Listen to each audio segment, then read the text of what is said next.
મુખ્યમંત્રી શ્રી ભૂપેન્દ્ર પટેલે અરવલ્લી જિલ્લાને ₹274 કરોડના બહુવિધ વિકાસ કામોની ભેટ આપતા જણાવ્યું કે વડાપ્રધાન શ્રી નરેન્દ્રભાઈ મોદીએ વિકાસથી કોઈ ગામ કે વિસ્તાર વંચિત ન રહે તેવી સૌના વિકાસની ભાવના સાકાર કરી છે।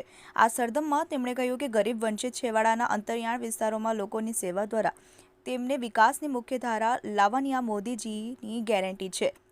મુખ્યમંત્રીશ્રી અરવલ્લી જિલ્લામાં રોડ, ફોરલેન, મોઝુમ નદીમાં મેજર બ્રિજનું ખાતમુહૂર્ત, કિસાન સૂર્યોદય યોજના અન્વયે 220 kV સબસ્ટેશન ખાતમુહૂર્ત અને આદિવાસી ખેડૂતોને ખેતી માટે પાણીની સુવિધા આપતી ઉદ્વહન સિંચાઈ યોજના સહિતના વિકાસ કામોના લોકાર્પણ ખાતમુહૂર્ત કર્યા હતા।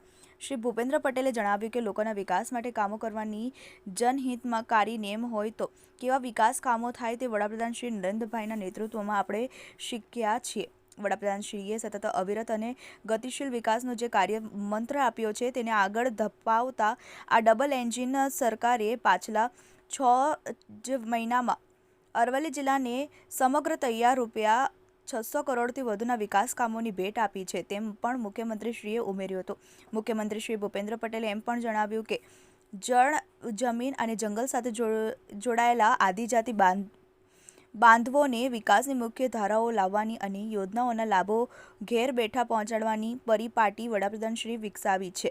આ હેતુસર સમગ્ર દેશમાં 15મી નવેમ્બર ભગવાન બિરસા મુંડા જન્મ જયંતિથી વિકસિત ભારત સંકલ્પ યાત્રા વડાપ્રધાન શ્રી નરેન્દ્રભાઈની પ્રેરણાથી શરૂ થઈ છે એમ તેમણે જણાવ્યું।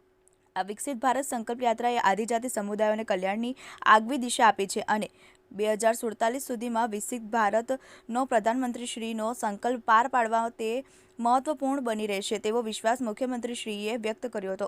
મુખ્યમંત્રીશ્રીએ આ અવસરે રાષ્ટ્રીય ગ્રામીણ આજીવિકા મિશનના લાભાર્થીઓને સહાય ચેક, પ્રધાનમંત્રી આવાસ યોજના લાભાર્થીઓને આવાસ, ખેડૂત સાધન સહાય યોજના ચેક, દિવ્યાંગ સહાય તેમજ ટીબી મુક્ત અરવલ્લીની નેમ સાથે સેવા સંસ્થાઓ દ્વારા ટીબી કીટનું પણ વિતરણ કરવા લાભાર્થીઓને કર્યું હતું।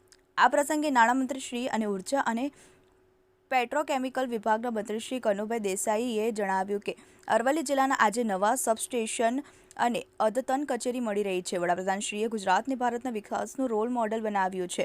આજે આપણે સમગ્ર ગુજરાતમાં 24 કલાક વીજળી મળે છે। અરવલ્લી જિલ્લામાં 2002માં 13 સબસ્ટેશન હતા જે આજે 40 સબસ્ટેશન થયા છે। જિલ્લામાં હજુ આગામી સમયમાં બીજા 6 સબસ્ટેશન બનાવવાના છે।